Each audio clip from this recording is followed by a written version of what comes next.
gudoomiye ku-xigeenka guddiga joogtada golaha wakiilada Soomaaliland xildhibaan Axmed Ducaale Bulaale ayaa sheegay in heshiiskii saddex geesoodka ahaa toddobaadkii hore dalka Imaaraadka Carabta ku dhex maray xukuumadda Soomaaliland shirkadda DP World iyo dowladda Itoobiya uu daba socday hirgelinta heshiis hore loo wada galay oo ku saabsan maalgashiga dekedda magaalada Berbera. Doorta heshiiska wakaan hore waan saxinay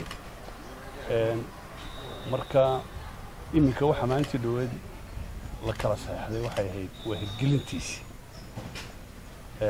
runtii si ballaaran baa heshiiska hadda heshiis weyn buu noqday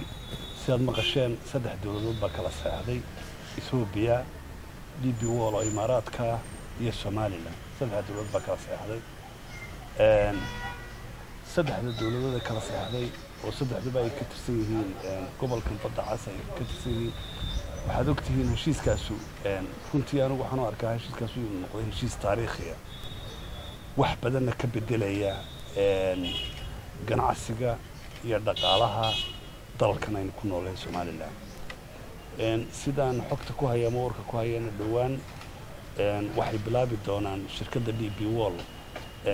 dhowr mashruuc ay ka mid yihiin kordhintii dekedda iyo terminalkii konteenarada imanayeen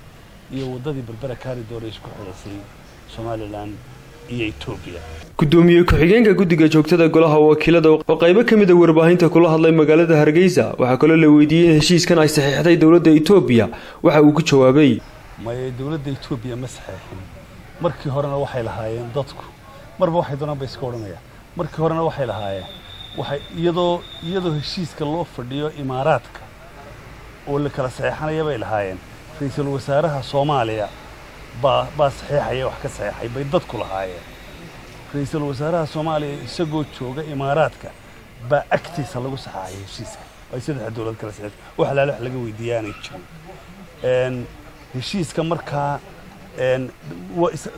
isaga iyadoo dadku leeyihiin isaga saxiixay markhaati furay oo Muqdisho ka qayliyay qayl ka baxayna weydii maqlayay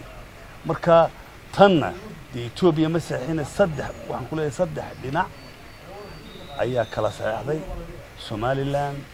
DP World Imaaraadka iyo Itoobiya. Khalid Ibrahim Abdi warbaahinta SBC